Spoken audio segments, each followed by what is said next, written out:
Randy, here we have, there he is. This is likely to be the winner of UTMB 2016.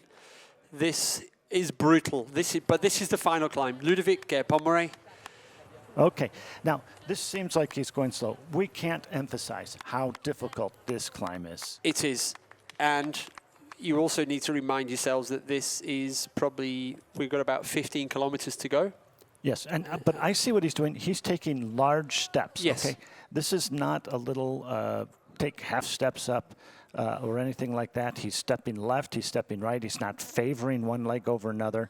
He is strong. He's using his poles. He's pulling with his back muscles and his shoulders.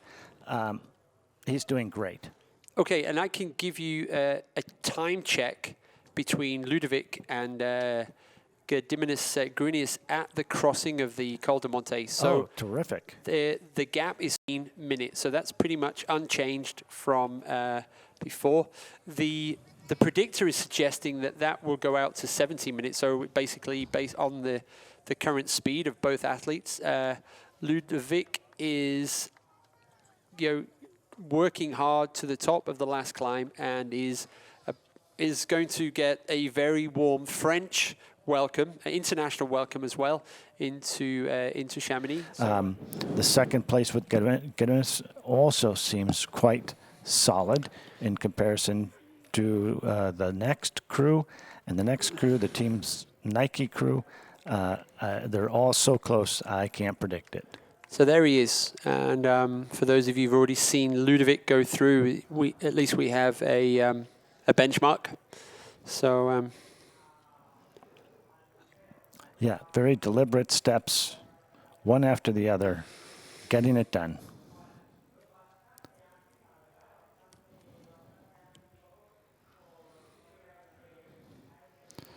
I particularly like the way I see the use of the poles. That's something that's done that hopefully will protect the legs and preserve some and create some reserve for the downhill just ahead.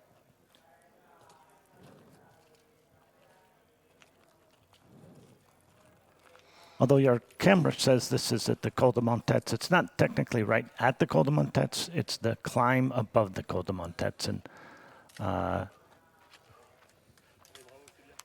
there's still a substantial climb from this point up, and it's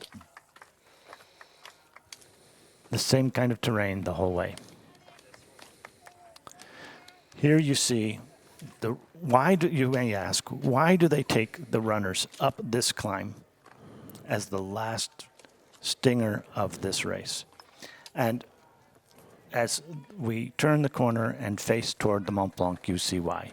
And it is because it is such a spectacular scene to unfold before you. Oh, yeah.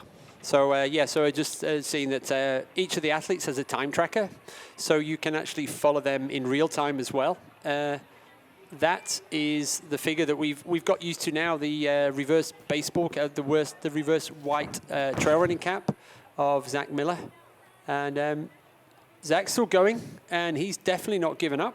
And whilst he knows now that he does not get to win UTMB 2016 to go alongside his winner's trophy from the CCC in 2015, we've given him the virtual trophy of most aggressive trail runner at the UTMB, and maybe he's still going. He's got something to say about who comes third at UTMB 2016. So go Zach, and we've really enjoyed watching you power your way through this race and do your best to keep going.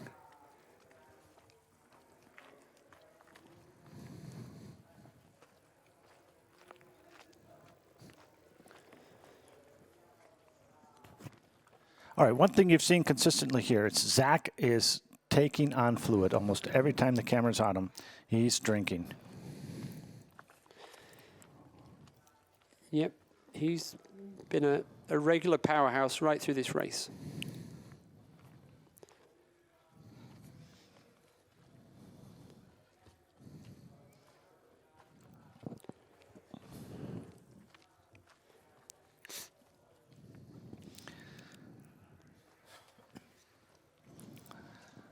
None of these runners are intimidated by this last climb. They're just doing it. That's what's really delightful about this. The good news is Zach can see Tim Tollefson and Dave Laney. So he knows where they are, and they can also see him. It's really obvious on that trail. It is, you're right. And so this, they know where each other is. So there's no surprise on this climb. And yeah, so it's going to be, so they're going to work their way up to Tête au Vent. That's the first part. Then there's kind of like an up and down, and it's not very runnable. And if you're tired, super easy to kind of trip up. So there's a tricky section across the top, up and down, Tête au Vent to the ski area at La Flégère. And then from La Flégère, you can eyeball the town of Chamonix down below, and you're about 45 minutes away from the finish line in terms of the speed of the UTMB runners anyway.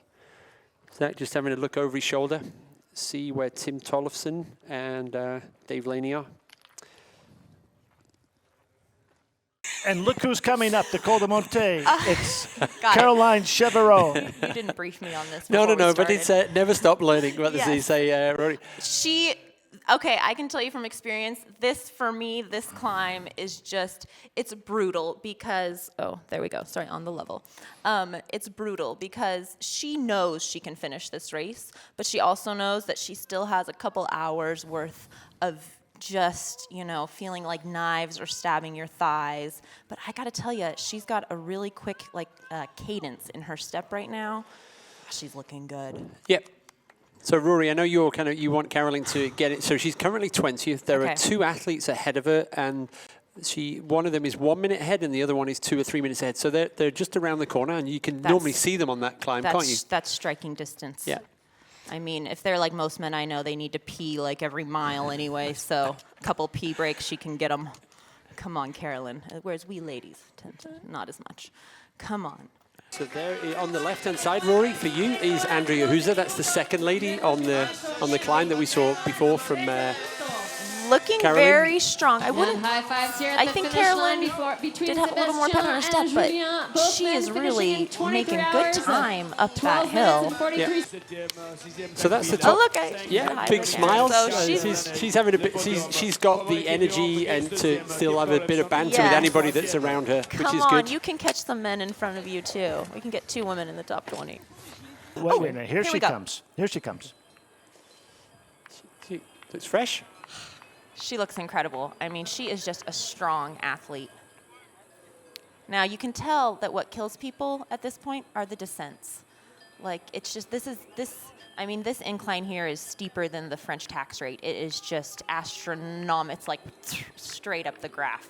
So it really kills you. I bet she's looking forward to actually climbing up a little bit, taking that eccentric load off the quads. But that's what's nice about having the sticks, the batons, the poles, all different terms for those, is they can kind of help break you a little bit. But at the same time, sometimes they can also maybe hinder you a little bit, I think, in some instances. But she looks like she's a pro at using them. You can tell she's taking a little bit. She puts them down before a step, so she's taking a little bit of load off those legs. She's so close to catching those 2 guys in front of her. Yep. She's a great climber. She could really catch them on that climb from Col de Montets up to Flégère. But she is looking good. 3rd place woman. Wow.